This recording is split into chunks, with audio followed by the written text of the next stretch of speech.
నమస్తే, this is శౌర్య. తెలంగాణ నవనిర్మాణ సభ, తెలంగాణ ఆవిర్భావ దినోత్సవం సందర్భంగా దాంతో పాటుగా జనసేన కూడా తెలంగాణలోని నవనిర్మాణ సభ అనేది చేయబోతోంది.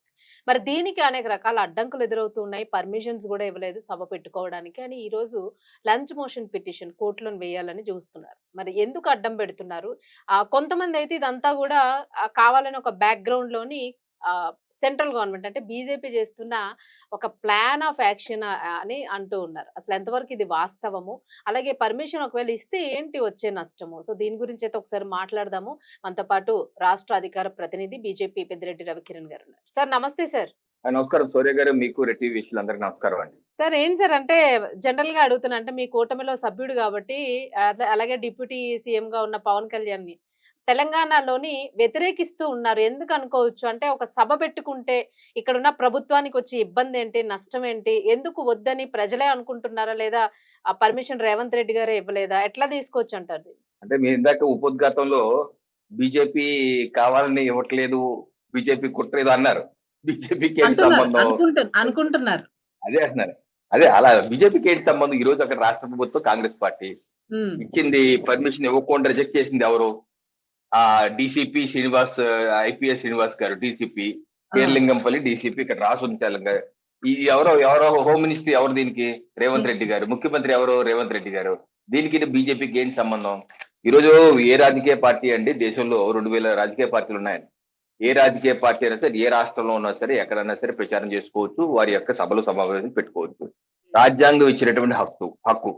సో దానిలో భాగంగా జనసేన కూడా, జనసేన సాధక్స్ అంటే జనసేన క్రియాశీల సభ్యులట, వాళ్ళ యొక్క సమావేశం 2వ తారీఖు గచ్చిబౌలిలో సంజయ్ కన్వెన్షన్ సెంటర్ లో 3 గంటల నుంచి 9 గంటల వరకు పెట్టుకుంటామని చెప్పి ప్రభుత్వాన్ని అనుమతి ఇవ్వమని 29వ తారీఖు అడిగితే, అక్కడ రాష్ట్ర ప్రభుత్వం 1వ తారీఖు సాయంత్రం వరకు ఆగి, ఇక వాళ్ళు ఇచ్చినటువంటి రిజెక్షన్ లెటర్, వారు తిరస్కరిస్తూ ఇచ్చిన లేఖ, దీనిలో వాళ్ళు చెప్తున్నటువంటి సందేహాలు లేకపోతే అభ్యంతరాలు ఏంటంటే, ఒకటి ప్రొఫెసర్ నాగేశ్వరరావు గారి విషయంలో ఇక్కడ భావోద్వేగాల్లో చెలరేగాయి, దానిలో గొడవలు అవుతాయని ఒకటి.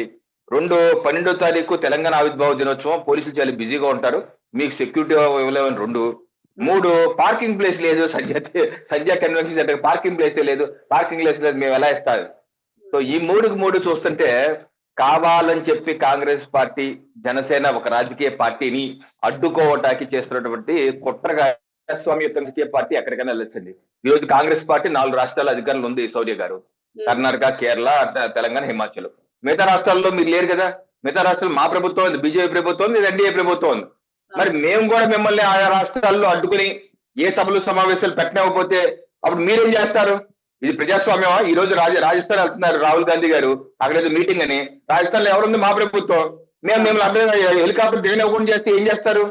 అందుకనే ఇది అప్రజాస్వామిక. ఏ కాంగ్రెస్ పార్టీ అయితే దేశంలో ఎమర్జెన్సీ పెట్టి మానవ హక్కుల్ని హరించిందో, ఆ కాంగ్రెస్ పార్టీ అదే ఈ రకమైన ఆలోచనలు చేస్తే వేరే కొత్త ఆలోచనలు చేయదండి. సెక్యూరిటీ ఇవ్వాల్సిన బాధ్యత మీ మీద ఉంది. మొన్న 30వ తారీఖు, మే 31వ తారీఖు వరకు, మే 25 నుంచి 30 వరకు అదే సంజయ్ కన్వెన్షన్ లో క్రీస్తు కూటములు జరిగినాయి 5 రోజుల పాటు. వీళ్ళకి అంత పార్కింగ్ లేని సంజయ్ కన్వెన్షన్ అనుమతి ఎందుకు ఇచ్చారు? ఆ సంజయ్ కన్వెన్షన్ సెంటర్ నే మీరు కొలదోసేయచ్చు కదా, ఎందుకు కట్టనిచ్చారు? మరి ఆ సంజయ్ కన్వెన్షన్ చూస్తే 2000 పెద్ద హాల్ అది. ఆ పెద్ద హాల్కి పార్కింగ్ ప్లేస్ ఎందుకు లేదు అని చెప్పి క్లోజ్ చేసేయండి.